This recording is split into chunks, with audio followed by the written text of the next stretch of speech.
Semi-finals na nga mga kalapatids. Good luck sa ating lahat. Magpapa-low fly muna tayo. Especially itong si Frankie Boy, yung ikakarga ko mamaya para sa 6 lap apari para sa linggo.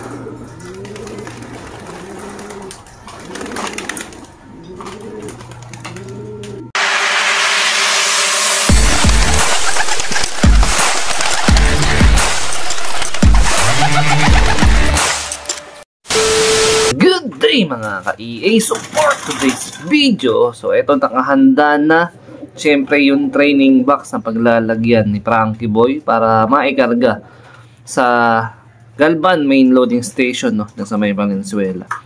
So may kiswin na lang tayo kay Sir Jun Boy Kabahog dyan sa Kubo. So ang instruction ni Sir Jun 2 to 2:30 ang possible na basketing dyan sa Kubo. Tapos aalis sila ng 3 PM para pumunta ng Galvan. So, kada ibon or kada panshir, hiwa-hiwalay tayo ng training box para less stress yung mga ibon. At the same time, madaling maipila ng mano-mano ni Sir Jun Boy doon. Tapos, during basketing, bibidyohan pa ito ni Sir Jun. So, ang update, nagpawala tayo. Pinawalan natin yung Team Sabut at si Frankie Boy. Ayan. Kanina pa yan. Siguro mga less than 10 minutes na ako na nagpa-low fly. Ayan. So, nasa na nga ba ibon natin? Wala pa. Ayan, nag-ranging pa. Kasabay niya yung 4 na Team South natin. Ayan. So, yun. Sobrang exciting part na to ulit kasi semi-finals na, no, kung tawagin. O kung manggitin ng mga kalapatids natin, no. So, umabot na naman tayo ng semi-finals. Kahit pa paano, hindi tayo na si-setlog, no. May nililipad pa rin tayo bagamat medyo hindi ganun kapalad yung ating mga every lap, pero still nilalaban tayo ng ibon, kaya ito ipapalag din natin siya. Ayan, so 2 lap na nga lang. Ayan, Apari tsaka Santa Ana. Ayan, good luck sa lahat sa Sunday. So ako is maglilinis na muna habang wala yung mga ibon. Ayan, tapos ayan yung cleaning materials, and then ito yung isi-serve natin na pagkain mamaya kay Frankie Boy, yung mix natin. Ito mamayang hapon to.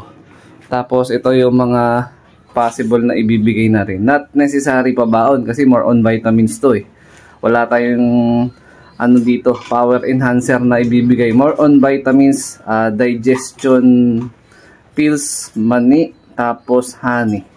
Yan, bibigay natin yan lahat. Pero hindi sabay-sabay. May gapping naman kahit papano. Ayan. Tapos yung naka-ready natin dito na ito, hindi na natin ito ibibigay kay Frankie. Naglaga tayo ng oregano. Tapos binabara natin ng bawang. Tapos nilagyan ko ng honey. Para sa mga YB to. Tsaka yung sa nire-recover natin na si Choconut. Ayan yung update sa kanya. So, hindi na talaga siya naka-recover. Ayun, nakita ko na sila. Sana. Ayun. Ayan siya. Pababa na yung lipad. Mukhang pababa na yung mga loko. O yun, kaya nasabi ko may bumaba na. Ayan. So ito, kahit pa paano, meron naman siya magandang response sa paggamot ko sa kanya, no. Yun nga lang, hindi ko na talaga siya naikarga ng 2 gigaraw, no. So uling lipad nito sa akin, vegan race, late ng 8 minutes, clock pa sana.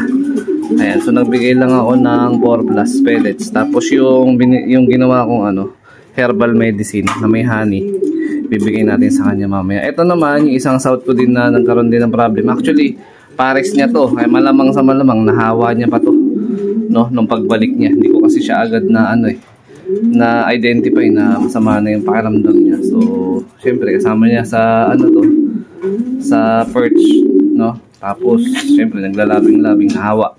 Kaya, ayan. Pero, nire-recover ko na to. Malapit-lapit na rin to.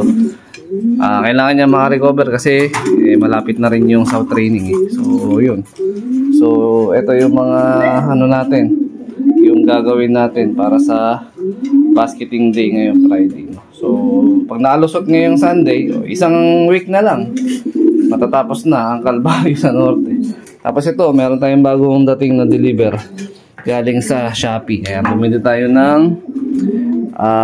pakainan para dun sa loob ng Flyers Loob. Ayan. Medyo malaki pala itong nakuha ko. Estimate ko dapat mga hanggang dito lang sana. Kaya lang wala, nandito na. Ayan. Meron tayong stainless na pideran para sa mga wires natin. Ganyan natin sila kalab. Ayun, binibigay natin yung mga kailangan nila. 75 years later. Ito na mga kalapatids, bibigay natin ng 2 victory, isang B22. Bago kumain to, tapos sabayin ko na ng honey. Tapos ito, possible mamaya to siguro mga 9 o'clock or 8:30 bago ko umalis. Time check natin, 7:30 pa lang yan, 7:27. Tapos yung foods naman na bibigay natin, ito sa kanya, yung mix na ginawa natin na pan-derby mode natin na mix. Tapos ngayon pa lang ako magbibigay ng mani. Ewan ko kung kakainin niya to. Hindi ko sure kung sanay siyang kumain ng mani. Yan, ngayon pa lang tayo magbibigay. Ito naman yung typical na flyer mix lang na may 4+. So for the meantime, yung mga YB na turuan natin dito muna. Tapos yung Team South dito muna sa ilalim. Pero pakakainin ko muna sila dito.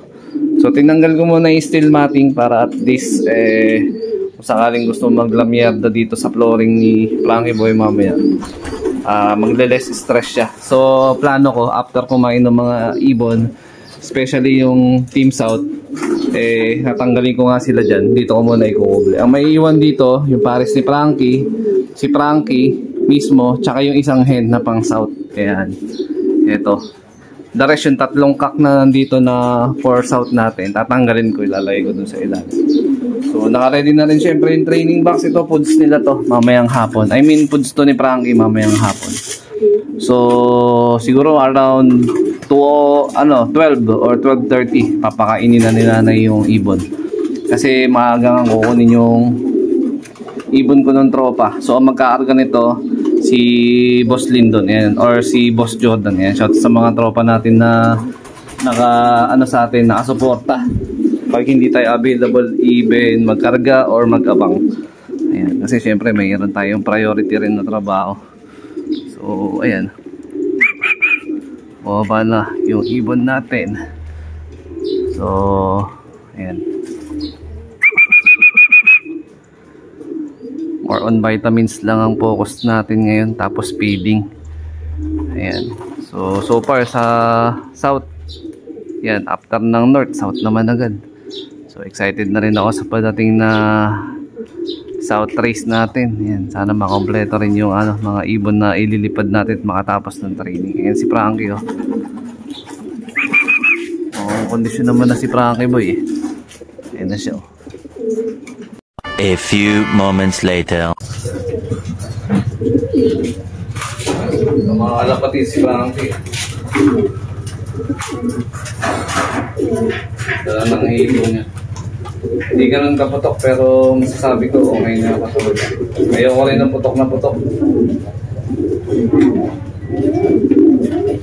Gusto na siya. So 2 linggo na lang o 2 lap na lang. Matatapos na yung kalbaryo ni Frankie. Kaya siya. So bibigyan natin ng victory, 3 pills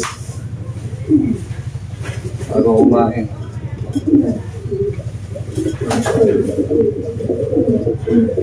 Tapos B22 vitamins lang to.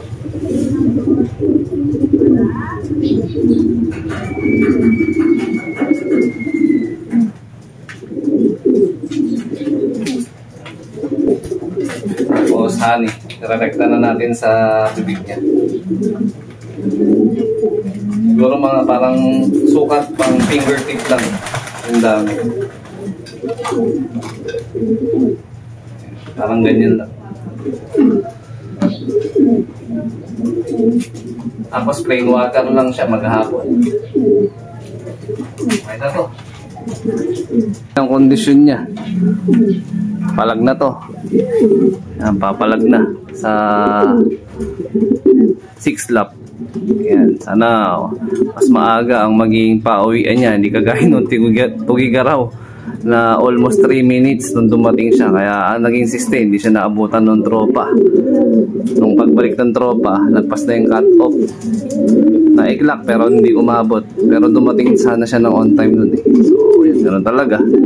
Re-entry na lang tayo. Yan, good luck.